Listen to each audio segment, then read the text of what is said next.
says that we do not need. You do not need the office of the Prime Cabinet Secretary. You do not need all the 24 cabinet offices. The Constitution allows you a minimum of 14. You do not need over 51 principal secretaries. You do not need over 50 CSs. And all these are taking public money. If you say, and it is unfortunate that a member of parliament should seek to mislead the public by saying that members of parliament already get money for houses, that is not true, because it is a loan that we pay at 3%. But if that is your position, then take away that free house, because we don't have it. Don't tax Kenyans on it. Mr. Speaker, corruption, corruption, corruption. In all these words, the word anti-corruption you will never hear from the words of those who speak for the government side. In fact, you only see the demonstration of those who are facing corruption charges being withdrawn. It is on record from the previous president that we lose 2 billion shillings every day to corruption. If we could even just reduce that to 1 billion, we would, fix the gap that they are talking about in government. Then there's rationalization, Mr. Speaker. Mr. Speaker, you are aware, and this House has debated, in the previous parliament, there was a report that suggested that we do not need the over 530 ministries and departments of government that we have, the parastotals. Most of them are duplicative. And it was suggested that we should reduce them to barely 50. Instead of reducing them, we have a situation where we are sustaining even those which were moribund, those which were not working. We are giving opportunity to others to earn a living. Mr. Speaker, as I finish, Mr. Speaker, my 2 minutes were taken. Can I get my 2 minutes back, please? My 2 minutes. Yes. Mr. Speaker, 2 closing remarks. You must listen to us, because even if you use the majority to pass this, there's still the courts. And even if you deal with the courts, there's still the people who are sovereign. 2 things. 1, you cannot have a situation where you are bringing the housing tax here. I want to invite you to note, first of all, that under Schedule 6, the role of housing is for the counties, it's not for the national government. And I invite you to look at Clause 8D. The national government is only to do the housing policy. So when you are bringing the question of housing and you're introducing the tax, you're actually amending the Constitution through the back door. And it also means then that this bill should go to the Senate, because the Senate must have a role in anything that affects the counties. And that is a point that you need to bear in mind. Lastly, it is a matter of the Constitution that you cannot introduce servitude. By telling someone that they must pay tax, which will not benefit them and will go to the shareholders, as your leaders have told us, that is servitude. Servitude that we must reject, and we must reject this bill in totality. Thank you, Mr. Speaker. Thank you, Dr. Amolo. Members, before I give the next speaker, allow me to acknowledge the following institutions in the public and speakers gallery. Tender Care School, Embakasi East, Nairobi. Ontulilu Boys School, Buri, Meru. Moi Girls High School, Nairobi, Kibra. Sitam Schools, Makadara. Kongoi Secondary School, Kuresoi North, Nakuru. Mary Emase.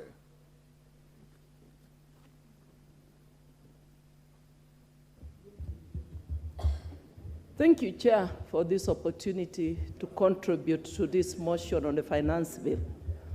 Honorable Speaker, this is a very important bill, and members, I want to urge that we debate soberly and objectively, devoid of any emotions. And secondly, Honorable Speaker, as we discuss the finance bill, we cannot discuss the finance bill in isolation. We need to look at the entire equation holistically. Look at the budget and look at the finance bill. And I'm happy that members agree that we must raise money to finance the budget. And that is what the finance bill is all about. It proposes measures to raise money to finance the budget. So when I listen to members say that this bill does not in any way improve or should be rejected, And I look at you and I wonder, did you listen to the discussion on the budget and where we are proposing to distribute this money to? So for me, Honorable Speaker, I want to say that we must make a decision. It is a hard decision, but this is our country. We live here, and we have to make it a better country. And therefore, we must make a decision. And the elephant in the house is the chairman of the budget has just reminded us on the figures, what our budget is. And we know how we borrowed heavily in the past, and that is what brings us to the state in which we are today. 60% of our revenue goes towards paying the loans that we owe. And therefore, we can decide to choose. We talk of subsidies to continue. We talk of less taxes. Yes, you can choose to go that direction. But the question you should ask yourself, for how long shall you be able to sustain the subsidies? And I hear people saying, when we reduce taxes and we continue to give subsidy, we attract more investment, and then the country is able to grow. I want to ask you, reducing taxes is just one of the factors, but there are so many other factors of production. You will need to provide accessibility, that's the road. You may need to provide electricity and many other factors. So it is not automatic by reducing taxes that we shall be able to spur growth and improve things.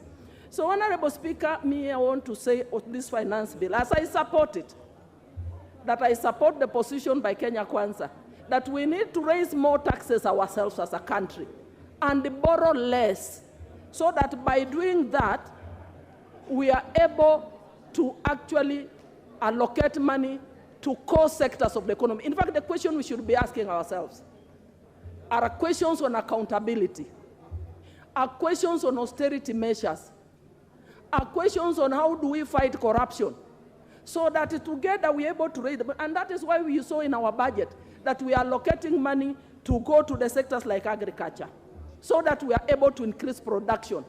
And therefore, ultimately, the forces of demand and supply will help bring down the cost of goods and cost of living.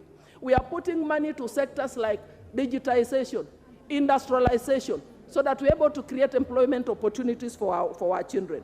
So the finance bill in entirety is not a bad thing. And Mr. Speaker, I want to support this finance bill. And I've listened to members contributing. I was expecting members will say, I do not like this is not for Kenya, and this is what I'm proposing. I want to commend Honorable Masara. It's only Honorable Masara who has said, this is bad, I propose, probably we shouldn't have done A, B, and C. So, Honorable Speaker, I want to thank the committee. It has not been easy. They have tried. And in particular, I see they have listened to Kenyans. They are proposing some reductions, like on the 3%. They're reducing it to 1.5. Probably the only thing I would want to request the chair as he replies to expound more on the difference between moving from mandatory contribution to a levy. And also, when you look at clause 76, that was clause 76. So when you look at clause 36, they have also proposed to remove the 20% mandatory deposit for those companies or individuals that were seeking who had issues with the tax payments or taxes that are being demanded. That was demanded that they needed to pay deposit in court. So, thank you, Honorable Mary Mase. Member for Kaloleni. Kaloleni, Katana.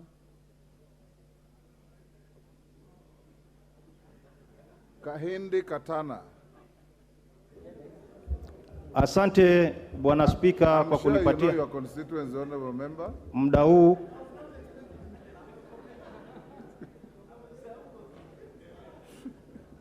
Asante Bwana Spika kwa kunipatia muda huu niweze kuchangia kwa mswada huu wa kifedha wa mwaka 2023. Mimi napinga mswada huu kwa yale yafuatayo. Bwana Spika, gharama ya maisha imepanda kiwango kikubwa zaidi. na gharama hizi hazijui ni nani yuko upinzani na ni nani yuko ndani ya serikali. Tabu hizi tunazipata sote kama Wakenya. Bwana Spika, ukiangalia ile nyongeza ambayo inataka kuwekwa kwa mafuta, ukiongeza ushuru kwa mafuta, kila kitu kinapanda, na anayeumia zaidi ni yule ambaye alikuwa akiongelewa: mama mboga, bodaboda, kwa sababu hakuna tofauti ya mama mboga na bodaboda na mbunge hata na rais. Kama ni bei ya mafuta, Bwana Spika, tunanunua lita moja kwa bei sawia.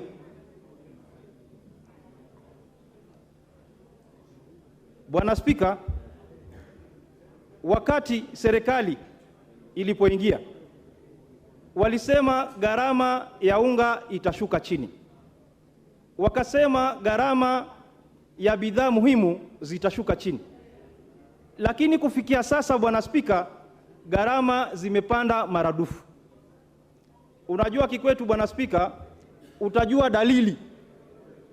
dalili za kwamba huyu bwana ana mbegu za kuzalisha, na kama hana utajua. Haina haja utangazie kila mtu. Yule babako ameketi pale nyumbani, Bwana Spika, akiona mkaza mwana ameanza kutema mate, anajua ni dalili kwamba kumefanyika kitu, anatarajia mjukuu. Lakini serikali hii ambayo ipo, hatuoni dalili za kutema mate, ni kutangaza kila siku bibi yangu ana mimba, na tukiangalia hatuoni ile mimba, ni kuhadaiwa. Kwa hivyo, Bwana Spika, ile tunasema ni kwamba serikali ilisema itahakikisha gharama za maisha zitashuka chini. Hapo sisi ndo tunasema, na mwananchi amesema hatuwezi kuongeza ushuru ili kufanya gharama ya maisha iende chini. Serikali inatakikana kuangalia yule mwananchi alikuwa anasema anamtetea, ili aweze kupata nafuu. Bwana Spika, sisi ambao tuko mashinani, hata wale wabunge ambao kwa serikali, imekuwa ni vigumu hata kwenda mashinani kuonana na watu, kwa sababu sisi wenyewe hela hatuna mifukoni. Tutawasaidia vipi wale watu wetu? Na hii dhana ya kusema kwamba ati wabunge wanapewa pesa za kununua nyumba, ule ni mkopo, tunakopeshwa na tunalipa na riba. Kwa hivyo mimi sahihi, Bwana Spika, unajua nimechukua mkopo wa nyumba na ninakatiwa katika mshahara wangu. Hii nyumba ninalazimishwa kulala ni nyumba gani? Hii ingekuwa inakatiwa kwa hiari, yule ambaye anataka akatiwe, alipe nyumba. Yule ambaye yuko na nyumba afanye shughuli nyingine na zile pesa zake, aweze kufanya, aezekee ili aweze kuongeza biashara yake. Bwana Spika, ingekuwa vyema badala ya kupunguza ushuru wa nyumba, wangepunguza ushuru wa mafuta. Gharama ya maisha ingefanya nini? Ingeshuka chini. Lakini angalia ule bodaboda ambaye alikuwa akizungumziwa, na kama ni ahadi, serikali hii imeahidi vya kutosha.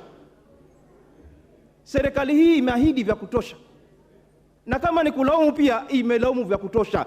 Kile tunachotaka sahihi ni kuhakikisha gharama ya maisha inarudi chini. Bwana Spika, tunapoenda mbele itakuwa ni vigumu hata ongezeko la watu kufanyika hapa nchini, kwa sababu wavulana hawana pesa ya kuoa, hawachip. Silvano Zosoro. Thank you, Honorable Speaker. Honorable Speaker, from the onset, I want to support the report by the Finance Committee in regard to this finance bill. Honorable Speaker, I want to restrict myself to the housing thing. Honorable Speaker, I once asked my grandfather where he was when his peers were being allocated huge tracts of land, across the Gusii region. And he told me that at that point, it didn't matter to him to own huge tracts of land because he couldn't imagine that at some point population will grow. He couldn't imagine that at some point land will be inadequate. That is the challenge we are also facing as far as the housing matter is concerned. It is for that reason, Honorable Speaker, that today, even as a member of parliament, my house sits in a 50 by 100 piece of land. And that is my area in Gusii area. Because of the carelessness and the don't care attitude my forefathers had as far as land allocation is concerned.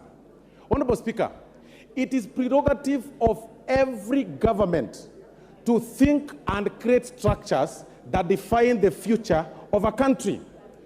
I get surprised, Honorable Speaker, that we are seated here just talking about matters of today, talking about matters of now, not imagining what will befall this country as populations grow day in, day out in another 20, 30 years. When members of parliament rise on their seats, telling people that housing matter is not necessary, it is not a necessity, when we all know that it is important to have food, yes. It is important to have clothing, yes. But it's also important to have shelter. And that is what this government is talking about. And when you talk about importance of having food, this very finance bill has catered for that. And that is why we are talking about zero rating, taxation on the farm inputs. In another few days or so, food production will be low in terms, the cost of food, cost of producing food will be low, food will be adequate, people will have a lot of energy, but they will not have shelter. And that is what we are saying today, Honorable Speaker, that it is important for us to pass this finance bill as far as if there is nothing else that we need to be thinking about, then let's think about this housing thing. I imagine back in my area, and I keep saying this, that Gusii, Honorable Speaker, is turning to be a village slum. There is no land, but there are some pieces of land owned by government, and that is what we want to make use of. We are telling the members of the public that even as we think about today, in another 30 years or 20 or so, we'll need now to imagine the urbanization, because Kenya is largely urban in terms of, in nature. Everyone is moving urban. But now we are telling the people this way, that through this finance bill, you will be able to have structures built by government in your own sub-counties, so that in the inadequacy of land, it does not really affect you. Your people will have shelter. Because of the zero rating in terms of the farm inputs, your people will have food. Then people will live very okay. And that is the essence of the finance bill. But Honorable Speaker, listening to my colleagues from the minority side, and I listened keenly to Honorable Otiende Amollo, when he raised issue in terms of, cutting down the costs, the budget appropriation. But I get surprised, Honorable Speaker. We stayed here yesterday until 10 p.m. None of the members, not a single member of the minority was in this house to challenge the Committee of Supply when we were doing allocation, except Oluoch. It is in this house that we allocate and reallocate funds. If you wanted to cut down the budget, if you wanted to downsize the surplus of a certain particular... Also be fair to Beatrice Elachi, she was here up to the end of time. I stand guided, Honorable Speaker. Yes. I was, of course, with Beatrice Elachi and Honorable Oluoch. But all the rest were not here. You are talking about cutting down the budget as far as appropriation is concerned. That is a prerogative of this House. You are not here, Honorable Otiende Amollo. So who else do you want to cut down that budget if you are not here? You are complaining that we are, collecting money left, right, and center. But we passed that budget here. We passed the surplus here. It is a shame. It is a complete shame, Honorable Speaker. And it is important for Kenyans to know that the budget is pushed through your taxes. And that is what the essence of this finance bill is all about. The budget... Give him 1 minute. Thank you, Honorable Speaker.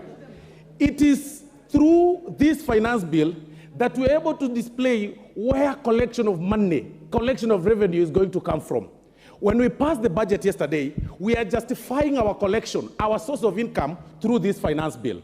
So even as you challenge the finance bill, ask yourself, what element of this Committee of Supply did you challenge yesterday in the Committee of Supply? None. You are telling us to borrow. How do we borrow? To what extent can this country borrow? Do you want us to go to Ghana way? How do you say that you are defending the content creators? But we've displayed to you, we've been able to reduce their taxation from 15%, to less than 10%. I mean, really, why do you want to play populist politics when you know you also need salaries? You know very well that your classes need to be built. Your road needs to be done. You are here shouting about CDF. Where do you want money to? The Honorable Dr. Jackson Kosgei. Jackson Kosgei. Thank you. Thank you, Mr. Speaker, for giving me this opportunity. On the onset, as I present my thoughts to this august House, I wish to say I support the motion.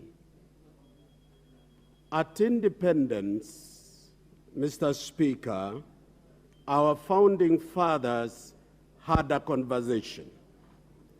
Where do we take our newly independent countries moving forward? And the discussion they had was that we develop a philosophy not founded on the Western capitalism purely, or the Eastern socialism, but they looked at what they called an African democratic socialism. It had three thematics, Mr. Speaker, that we want to develop Africa with an equitable economic development. Second, they talked about an inclusive formation of our social structure. And they developed three strategic philosophies that informed our sessional paper, 1965.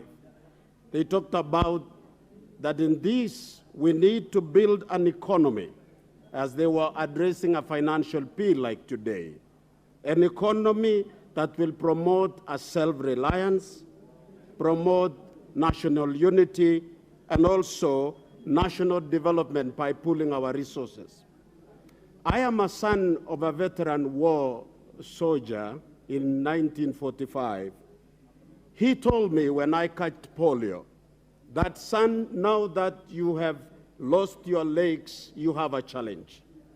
But let me tell you, you have no option but to improve upward. Never become a victim of paralysis by analysis. If we think Africa is poor and we continue to say we are poor, we will be paralyzed. We must look for a solution, Mr. Speaker. And therefore, I wish to encourage us as leaders that we would like to be self-reliant as a country. And the best thing to do is to look at what we have to improve our nation. And therefore, I support this budget, which is bold, encouraging an African to be independent. Other details about how to elevate our situation has had some other mitigation given out in the country. So let us not send a message to the Kenyan people that we are done. We are not. We are able to rise up again after the Mr. Speaker. So I encourage this House, we support this bill without intimidating our own country. Thank you, Mr. Speaker. Thank you, Dr. Kosgei. Peter Kaluma.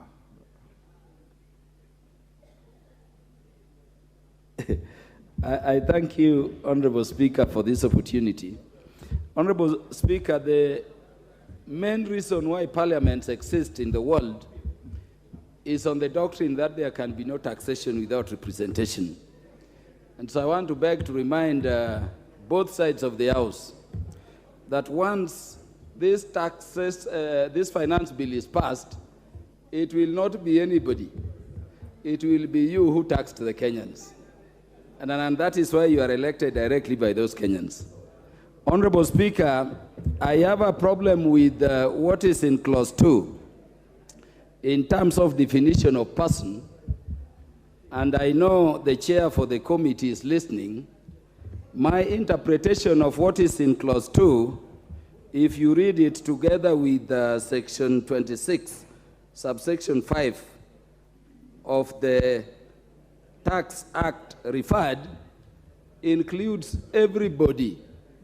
Everybody, possibly in terms of the definition under that section 26, section 5, it includes your ancestors. And I fear if we don't look at it again, you will have a situation where in definition of person, you will be obligated to take over the tax obligations of your relative, including the dead one.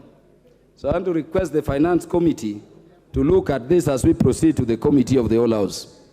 Honorable Speaker, I have an issue with what is at clause 36. And my view, Honorable Speaker, is that this would fundamentally deny people access to justice. Honorable members, particularly approaching elections, even in the last elections, Honorable Speaker, you remember when we were approaching, we were just hit with very big taxation claims, things we did not owe. The danger of clause 36, Yes, Honorable Speaker. Order, Peter. Rahim, what is out of order? Give the mic. Thank you, Mr. Speaker. Mr. Speaker, I think Honorable Kaluma is misleading this House, he has not read the report. The committee has already proposed clause 36 to be deleted, what Treasury had proposed. So it has already been deleted. He should read the report. Thank you. Honorable Kaluma. I've read the report and they propose deletion.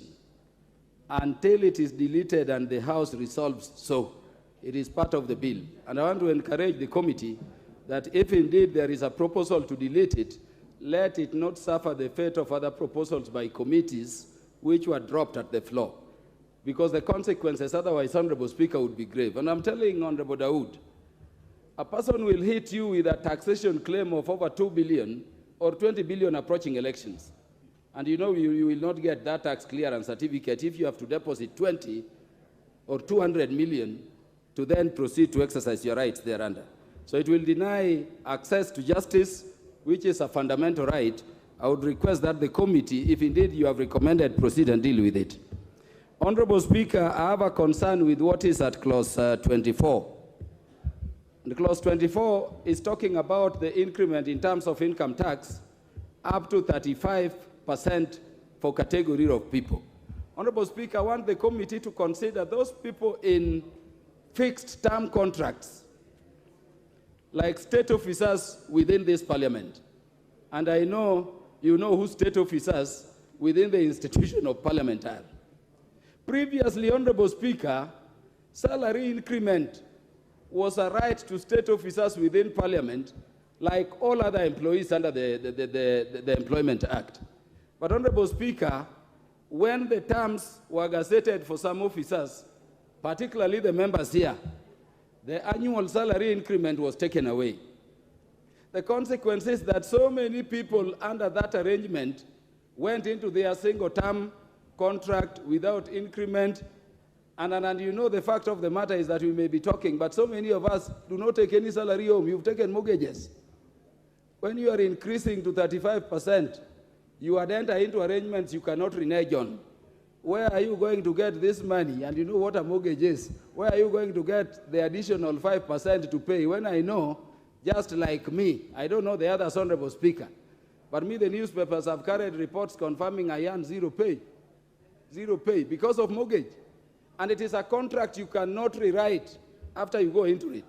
Are we going to think of situations of those fixed term contracts without annual increment, or what measures are we talking about? Honorable Speaker, the issue of VAT on fuel has been spoken to. But the fact of the matter is that this will affect everybody. And Honorable Speaker, across the world, finance bills are negotiated. Honorable Speaker, in the last parliament, I remember the regime then, the Jubilee regime, wanted to move VAT to 16. And out of negotiations weighing the situation of the economy, we settled out of negotiations at 8%. I would request that because this is going to affect so many other the economic issues down there, we at the very worst leave it where it is.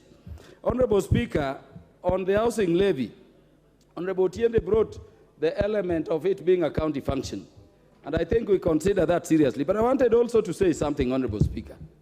Honorable Speaker, in addition to the fact that this is a county thing, it is not defined clearly how you will benefit out of your contributions into this levy. And I think in as much as some people may want to push it, let us define. If it were not a tax, Honorable Speaker, it would define how you benefit.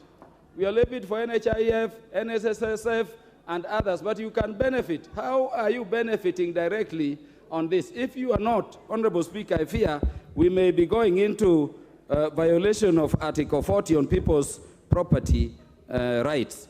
Honorable Speaker, there is an issue in clause 51. And I'm saying this, Honorable Speaker, because the chair is listening to me and the committee is there.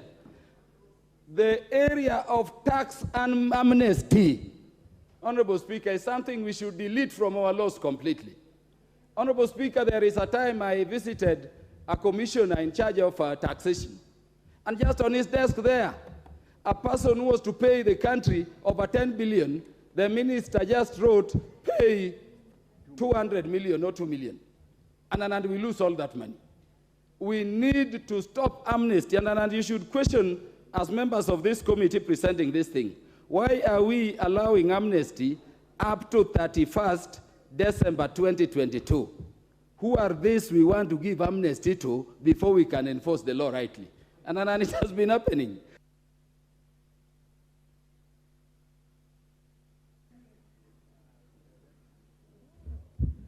Thank you, Honorable Speaker. Finish your point. Yes, Honorable Speaker, I would request that you look at that. If we are not having some fat cows to be, and I believe on taxation, nobody should be saved. Remove the idea of amnesty, let us go for people. And then lastly, Honorable Speaker, each year, we lose over 700 billion to corruption in this country. Look at the budget for EACC and the agencies fighting corruption, which we passed yesterday. We cannot be debating in retrospect, but I'm thinking if we were able to save that money we are losing to corruption, your budget would be, in terms of what we need, some 2.1 trillion, and we would be having a lot of money to deal with. Honorable Speaker, the problem is that we have encouraged corruption. And then people we should be taking money from are being given amnesty. I request, Honorable Speaker, that we look at all those issues among the other issues raised by the members. And so long as those issues have not been looked into, Honorable Speaker, I stand to oppose. Wakili Mureu.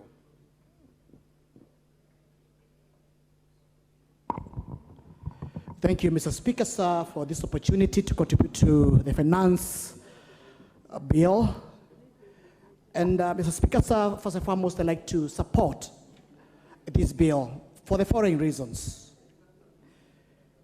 Mr. Speaker, sir, this is an economic growth resuscitation bill. And why is it that? Because the interventions proposed by this bill, Mr. Speaker, is addressing the core of our economy. Mr. Speaker, sir, the finance bill is addressing on the debt level and how we can get out of that debt level. Currently, our debt level is at close to about 10 trillion. We spend over 60% of our collections to pay those debts. The second issue this bill is trying to address is unemployment. We have 6 million members of our youth who are qualified to be in employment, but sadly, they are there getting wasted. The other issue this bill is addressing is the cost of living. Mr. Speaker, sir, as you are aware, the cost of unga is high, the cost of sugar is high, the cost of education is high, and yet, Mr. Speaker, sir, our people, even in all those circumstances, they want good roads, they want water, they want bursary for their children, they want to chase away darkness by having electricity. How else, Mr. Speaker, sir, are we supposed to address all those challenges by avoiding to pay taxes. Mr. Speaker, so my position is very simple. If you look at the provision on manufacturing, the finance bill has addressed clearly on the issue about our industries. And it's a sad story, Mr. Speaker, sir, because currently our manufacturing is only contributing 7.2% of our GDP. It is coming down from 9.2 a few years back. I know the manufacturers have an ambitious plan to raise that to about 30% in the next, by 2030, but that cannot be achieved if we do not protect our local manufacturers. And the way to support our local manufacturers is, number one, zero rate on the excise duty, especially on goods produced locally, but also put in a tax on the goods which are imported but which can be manufactured locally. For example, things like furniture, which come in from China and other countries, put excise duty on them. Goods like sugar, goods like iron and steel, which can be able to be manufactured locally. Because again, that's the only way we can be able to resuscitate our manufacturing. Number two, Mr. Speaker, sir,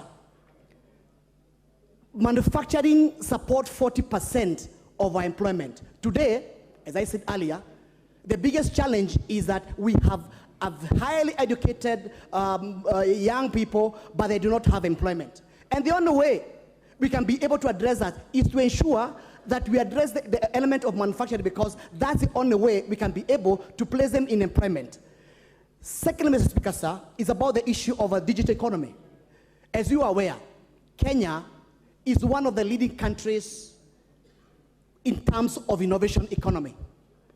And being that the countries all around this, the Kenya, they look up to Kenya to just to copy what you are doing. Look at the way we have embraced the telephonic technology, the payment system, the lending system. The countries around in Africa, they are looking to Kenya as a shining star. But the question is, have Kenyans benefited from that bubbling economy? And that's why the proposal to put in a tax is for purposes of that industry to contribute to the nation, to contribute to the economy of this country, as we also along the way create employment. Thank you, Mr. Speaker, for that opportunity. And I support this bill. Fatuma Jeho.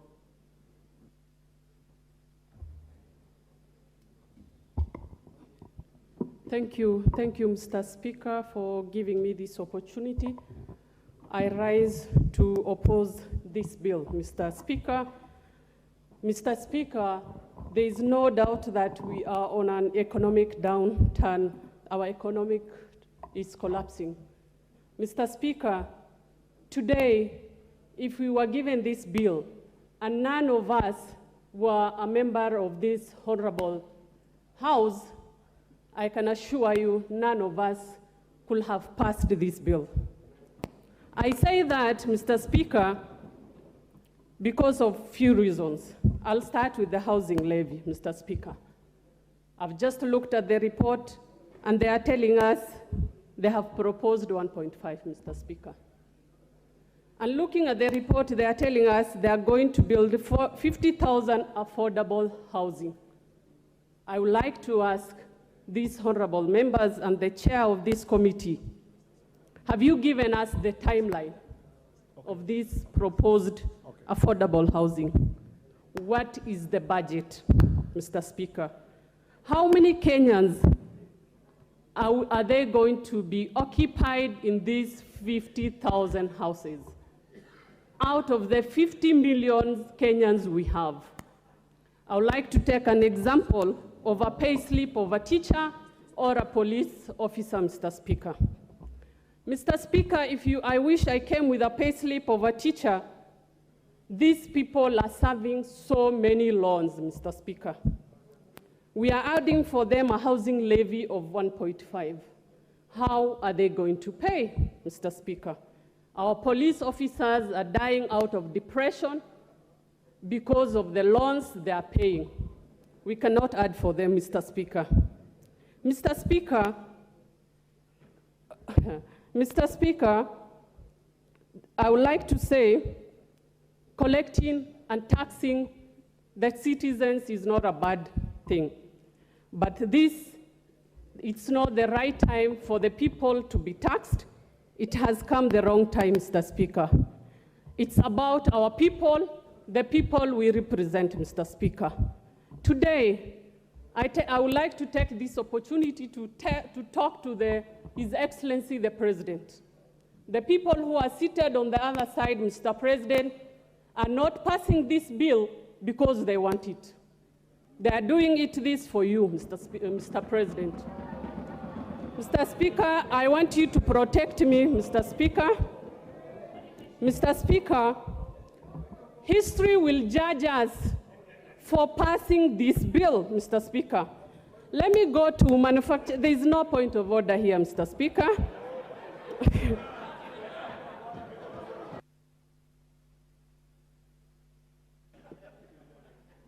Point of order, Honorable Speaker. Honorable Speaker, we are debating the report on the Finance Committee.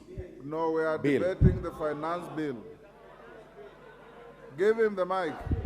Honorable Speaker, it is not in order for the Honorable Fatma to impute improper motives on her colleagues as far as this House is concerned in terms of the debate. He's saying we want to please the President. Honorable Speaker, this bill is not owned by the President. It is owned by this House, Honorable Speaker. And she has an opportunity to support or oppose. And the majority will have their say, minority will have their way, minority will have their say. So it is wrong for her to impute improper motives on our colleagues and say we want to please the President. I mean, really, it's wrong. It's an insult to the colleagues. It's an insult. And she doesn't even come to the House. Order. Fatuma, each member is here in their own right. So restrict yourself to the bill. Okay, thank you, Mr. Speaker. I will continue by what I was saying, Mr. Speaker. I am here as the county MP for Wajir. I'll speak out my mind and I'll say what I think is right, Mr. Speaker. Mr. Speaker, I'm here courtesy of the people of Wajir and I represent Kenyans equally, Mr. Speaker. Mr. Speaker, I would like to touch on the manufacturing. There is no doubt that the manufacturers are leaving Kenya, Mr. Speaker. Today's paper, we have seen the billionaires are leaving Kenyans. It has come to our attention. Most of us, we need to do something, Mr. Speaker. If you look at M-Pesa, right now the government is spying on our M-Pesa transaction, Mr. Speaker. We cannot even deposit 100,000 on our M-Pesa account because it's taxed, Mr. Speaker. Honorable members, we just need to put our foot down and just think, for heaven's sake, Mr. Speaker. It's not about which party you belong to. What's your point of order? Give the mic to Honorable Kagombe. Yes, there you are. Mr. Speaker, again, I rise on standing order number 91-1. And when you say, that is a very grievous accusation of the government, that the government is spying on Kenyans on M-Pesa. That is something that needs to be substantiated because this House has a responsibility to debate such a breach of privacy of Kenyans, and therefore the honorable member cannot just stand here and talk about it and move on. So we need to substantiate what you're saying. Number two, we are discussing the finance bill, Mr. Speaker. And this finance bill, Mr. Speaker, has got nothing to do with the issues that she's raising. That is an issue that she can come and she knows the way to raise such an address and such an issue to this House. A proper way of raising it through a motion or through a bill, Mr. Speaker. Thank you. Fatuma, wind up. Your time is up. Thank you, Mr. Speaker. When I talk on M-Pesa, I'm talking on technology, Mr. Speaker. I'll leave it at that, Mr. Speaker. I'll go to food security, Mr. Speaker. We are doing VAT fuel on 16%. Mr. Speaker, I just want someone to explain to Kenyans, when you impose 16% on fuel, how do you expect to secure food on this country? Everything depends on food, Mr. Speaker. Mr. Speaker, as I sit down, Mr. Speaker, sorry, I've been interrupted and I've forgotten a few things. Your time Mr. is Speaker, up. we need to earn the trust of Kenyans, Mr. Speaker. We remember what happened, the Gulwana Kulalu project, the millions and the trillions shillings that were spent on that. Mr. Speaker, as I said, we need to trust, we need to get the confidence of the Kenyan. Honorable Makilap. Thank you, Mr. Speaker. I want to state from the onset that I shall support this finance bill as a member of Finance Committee and as a member of Parliament for Baringo North. Mr. Speaker, there are puzzling events that has happened. Number one, yesterday we went close by close approving expenditure for the budget, knowing very well that this budget shall be financed through ordinary revenues and revenues that will be collected through this finance bill. Mr. Speaker, it is therefore very illogical to again, attack the same finance bill that tries to raise revenue to completely be able to finance the budget for this country. Mr. Speaker, we are all Kenyans. All of us here, regardless of which political divide you come from, in this particular budget that we passed close by close yesterday, has programs that are cuts across the Republic of Kenya. How then do we finance these programs if we don't finance using our own resources? Mr. Speaker, I am a believer of Kenya. I believe that this country shall be able to move to become one of the economies of Africa, strong economies of Africa. How did these countries that have succeeded be able to finance their programs? Mr. Speaker, we can never be able to develop this country using borrowed resources. Time has come that we must finance this country using our own resources by at least a little bit sacrificing for the nation. Mr. Speaker, we met some, in this finance committee, there were about 1,500 petitions. For the first time, Mr. Speaker, I sat for more than 20 days trying to listen to professionals of high caliber who argue from left, center, right on the issues that are raised in this finance bill, Mr. Speaker. And we as a committee, Mr. Speaker, had made some proposals, Mr. Speaker, and I wonder even my good friend Wandai did not read that we made a proposal that the issue of wigs, eyelashes, and everything were deleted. We made a proposal that this must be deleted to protect the hustlers of this country, because that clause, many Kenyans who came before us felt that this is a very bad clause. Mr. Speaker, we also on rental income, Mr. Speaker, been able to make a proposal to reduce from 10 to 7.5% so that the investors across the political divide who want to do projects on housing, Mr. Speaker, will be able to get value for their money. How else do we protect the people of Kenya, Mr. Speaker, when we reduced the housing levy from 3 to 1.5%, Mr. Speaker? We sat as a committee and be able to address the issues that were raised by Kenyans, Mr. Speaker, even including bringing in coffee. We made a proposal to zero rate export of coffee levy, Mr. Speaker. Coffee was not there, we brought in, there was only tea, zero rating on tea, but we brought in coffee because the Wanjigus of this country, Mr. Speaker, would want to benefit by actually getting maximum returns for coffee, tea, among other products that are actually grown in Kenya. Mr. Speaker, this is our country. This finance bill attempts to raise 289 to around 300 billion.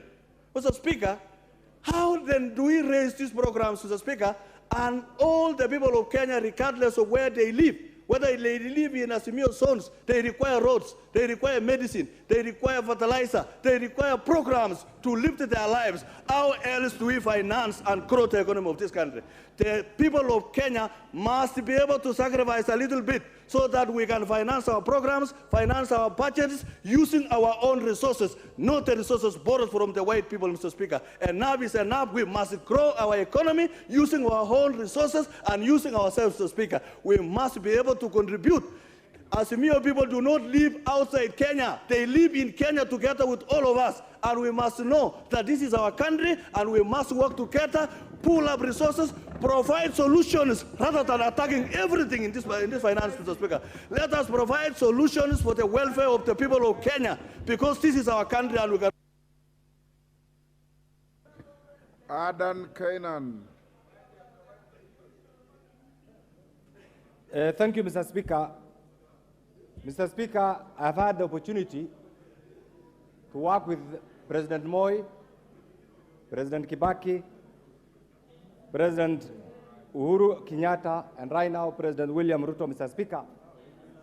And we must all accept that we have a beautiful country called Kenya, Mr. Speaker, which all of us as individuals, as groups, must accept and believe in.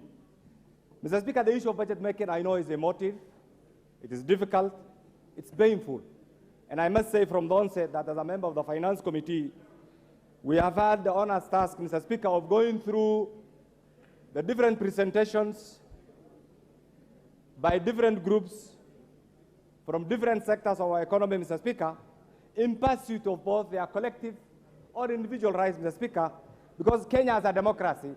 Every individual has the right to a divergent view, Mr. Speaker, and that is why, in the minds of the framers of the current Constitution, Mr. Speaker, the right to public participation is enshrined in the Constitution. But, Mr. Speaker, having said this, I want each one of us as the leadership, and being the leadership and being in this August House, Mr. Speaker, is a privilege. Because out of the 50 million Kenyans, Mr. Speaker, Kenyans in their own wisdom have decided to have a few of us here as their representative, Mr. Speaker, and we want to reflect. And I want to ask each one of you a question without venturing into your political persuasion. Where were we in 1963? Where did our forefathers expect us to be? And where are we today?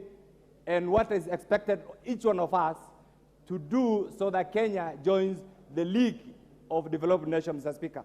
Mr. Speaker, this country has recently been voted as one of the best in human resource capital, meaning therefore outside there, in the eyes of the international community, there are many Kenyans who have gone to school.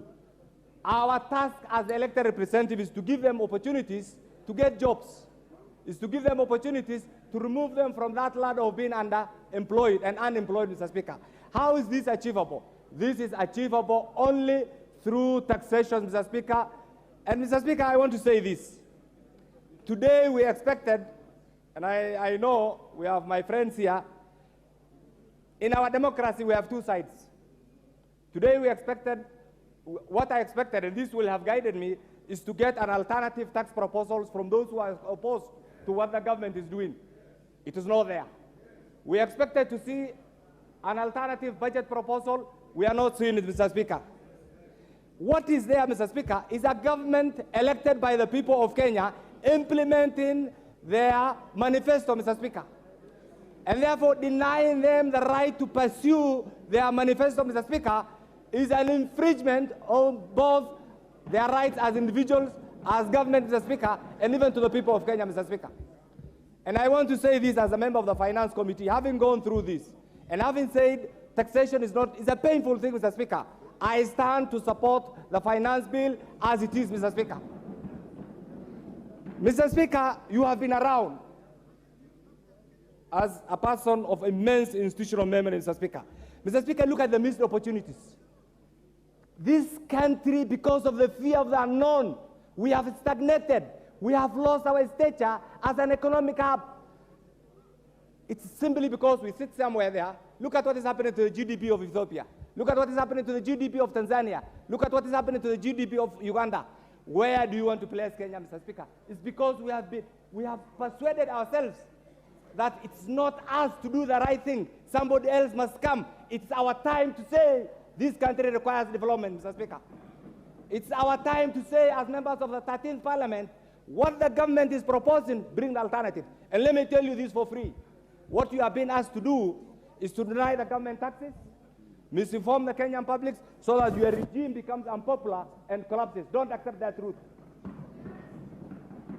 This government must function. This government has been elected democratically by the people of Kenya. And therefore, 1 month ago, Mr. Speaker, the salary is delayed. You saw the kind of picketing that was going on. I'm sure in your office, you have had Molongos, ya watu kuuliza mishahara. Isn't it? Where will the government generate the money from? The government must generate the money from taxations, through this bill. And therefore, Mr. Speaker, what I want to say is this. We have a country. This country must move on. This is the final takeoff for the Republic of Kenya. And please. Lote. Okay, give him a minute. Is not cowardice. It's part of our democracy. Let's debate. This is a debating chamber. Let's not shout at each other. And I always say this as a practitioner. Let's debate. The majority will have their way, while the minority will have had their say. And that is the essence of democracy. Pass this bill as recommended by the finance bill. I support. Titus Lote from Kacheliba. Thank you, Mr. Speaker, for allowing me to contribute to the finance bill. Mr. Speaker, as a member of this respected house, and also a member of the society that has a mental capacity to think, I want to contribute as follows to this bill, Mr. Speaker. Far from it, Mr. Speaker, there is a lot of information that has gone to the public that this bill is supposed to be punitive to Kenyans. But having looked through it, Mr. Speaker, I realized that this bill is trying to address the inefficiency that has been there in our tax regime, Mr. Speaker. We've actually been collecting very little amount of revenue vis-a-vis the capacity that we have. And this bill is not as punitive as we are told. I've looked through this bill, Mr. Speaker, and I've realized that only 3 main taxes have been introduced, and the rest have actually been made efficient. The first one, Mr. Speaker, is the digital monetization of the digital content. And this is in regards to the principle of taxation, Mr. Speaker, where taxation is supposed to be as evolving as possible in regards to respond to the evolving nature of our society. When our tax regime was done, Mr. Speaker, there was very little in terms of digital content. And because Kenyans are embracing the digital content very quickly, our tax regime is also supposed to embrace. And so, introducing the 15% on the digital content, Mr. Speaker, is in regards to the evolvement of this. This is very nice, Mr. Speaker, because we've actually seen our revenue falling because a lot of advertisements, a lot of our contents are actually becoming digital. And so the mother of our taxation is also reducing because we cannot now net in the traditional taxes. So, Mr. Speaker, I think it is important that we actually also go along with the digital migration. The other tax that I've seen as new is the club entrance fee, Mr. Speaker. Initially, this club entrance fee was free, and it's only for the privileged, Mr. Speaker. The club members that are sitting here are paying hundreds of thousands to millions to clubs, and yet they are supposed to be exempted. There is no common man, there is no common person that actually benefits from this. I actually allow the fact that we need supposed to introduce a tax to this club so that we net in these people that are actually in clubs, clubbing and using a lot of money and want to be exempted. The other one, Mr. Speaker, is the introduction of the 5% withholding tax on advertisement. Mr. Speaker, there are a lot of diseases that are coming to this country because advertising has become so cheap that people are misleading Kenyans. We've actually seen people being conned. We've seen people buying products that are not necessary because there is no tax on advertising. Mr. Speaker, introducing a 5% withholding tax on this will actually safeguard Kenyans from the conmen that are actually advertising if they are allowed to advertise for free. Finally, if I go to the housing, Mr. Speaker, I want to say that this country, we host the 3 main out of 10 slums in Africa. And until we actually agree to say we want to move out of the slums, we will continue premising and saying that we are not ready. We should be ready as now, Mr. Speaker. We want to move from being a country that is living in slums to a country that is supposed now to be a developed country. Mr. Speaker, if I look at the superhighway, the Thika superhighway, if I look at the SGR, I look at the Nairobi Expressway, everybody in this country, the people of Kachaliba contributed to it, Mr. Speaker, and yet they don't use it on everyday basis. So even this housing, we are all supposed to contribute to it, because at the end of it all, when Kenyans get houses, whether you get it or not, it is for the common good of this country. So, Mr. Speaker, I stand to support. Thank you.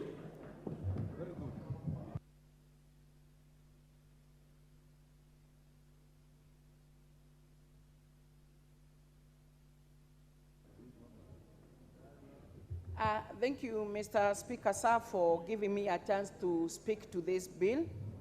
And I first of all start by congratulating the Committee on Finance for the tedious and good work that they did, and even all the way to calling out the public participation.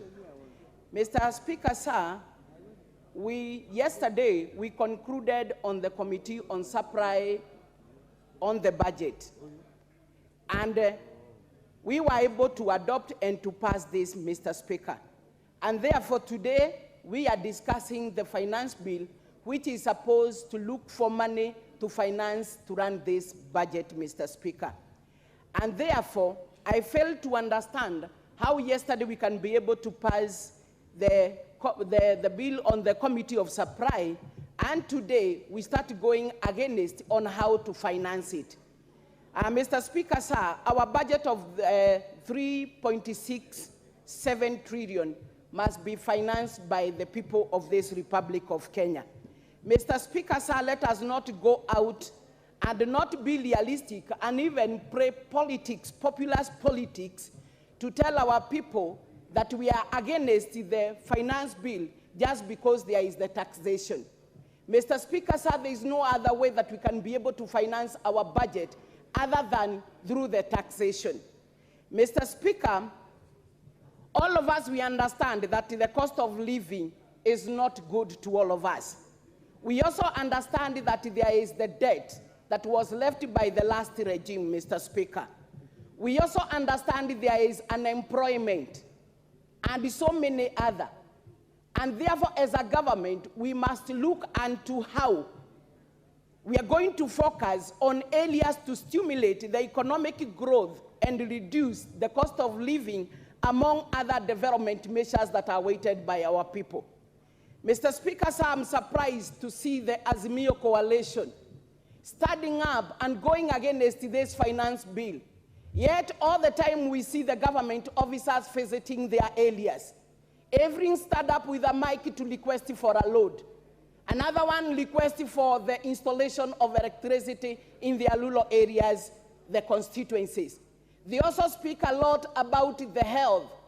They speak a lot and to so many other areas. My question today, how do we finance for all the requests that you put? And that time you are taking the mic to ask that. It is so that your people can hear that you are really asking from the government so that they may get the development.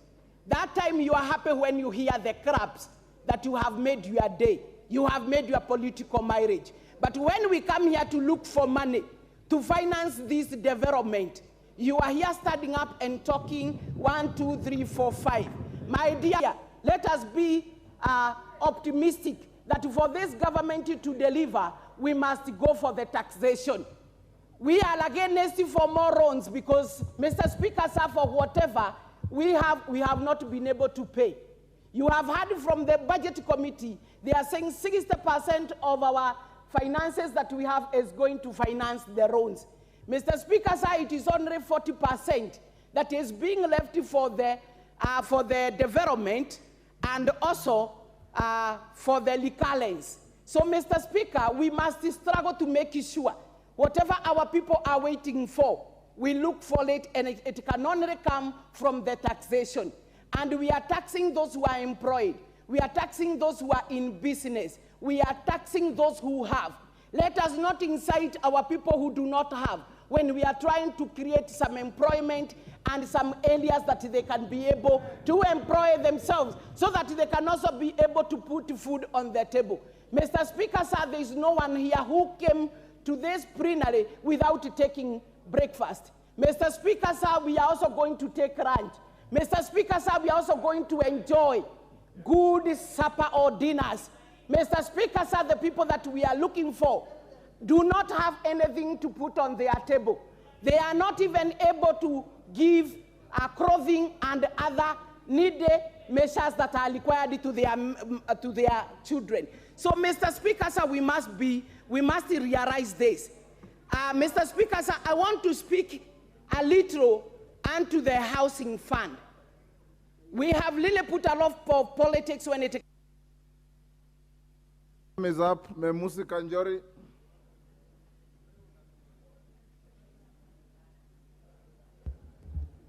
Thank you, Mr. Speaker, for giving me this opportunity to also contribute to this finance bill.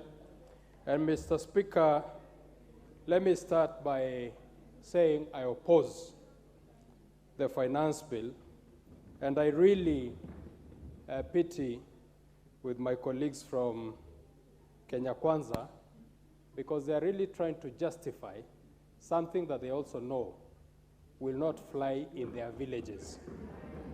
Mr. Speaker, this is a draconian and backward way of collecting revenue from our people. Honorable Speaker, as representatives of the people, I want to hear one member of parliament whose people come to him to ask for a house. I don't know, Mr. Speaker, where the executive has been informed that the priority of Kenyans is houses, Mr. Speaker. Order.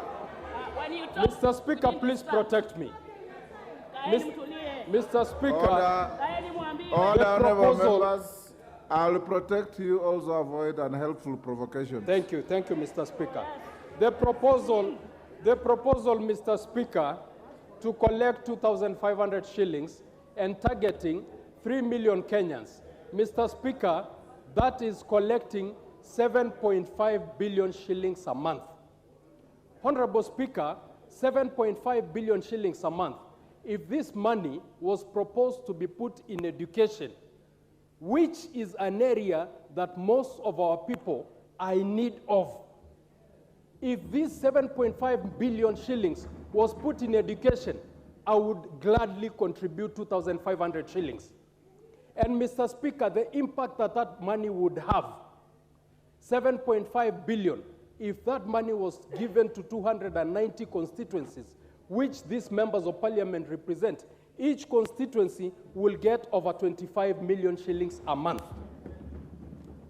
That is something that if was proposed, we would gladly support. Because, Mr. Speaker, our people need certain basic things, food being one of them. Honorable Speaker, the money that Kenyans contribute to NHIF, for example, the money that Kenyans contribute to NSSF, NHIF right now is broke. It cannot pay its expenses. NSSF, people are retiring and cannot be given their pension.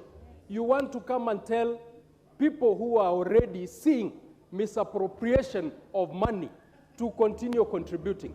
Mr. Speaker, this is wrong. I see a lot of insensitivity in this government. I see a lot of cluelessness. And Mr. Speaker, let me say this. The unfortunate thing, when the UDA administration was campaigning, they appealed to the people who are desperate in this country. They appealed to the so-called hustlers. But, Mr. Speaker, the first opportunity that this government had to show that they really meant what they said. This is the first budget that they are bringing. This first opportunity that they have, they've squandered it. They've squandered it, Mr. Speaker, because the first thing that I would have wanted to see is how the loopholes of corruption will be sealed, how wastage will be sealed by this government. Mr. Speaker, if we cannot continue affording a budget of over 3 trillion shillings, what is wrong with us saying that this country can only finance 2.1 trillion shillings and not tax Kenyans to death? Mr. Speaker, I oppose. Thank you. Mishimbogo. Thank you, Honorable Speaker. Honorable Speaker, from the onset, I want to strongly oppose this finance bill. Honorable Speaker, a formula of taxation which is going to burden the Kenyans and increase the cost of living, Honorable Speaker. Honorable Speaker, increasing the fuel levy to 16%, it means the cost of production is going to be high, the cost of transportation is going to be high. It will also affect agriculture because agriculture depends on machinery and the machinery also depends on diesel and petrol power. Order. Honorable Speaker. Order, Mishimbogo, you'll have 4.5 minutes. You will be the first in the afternoon.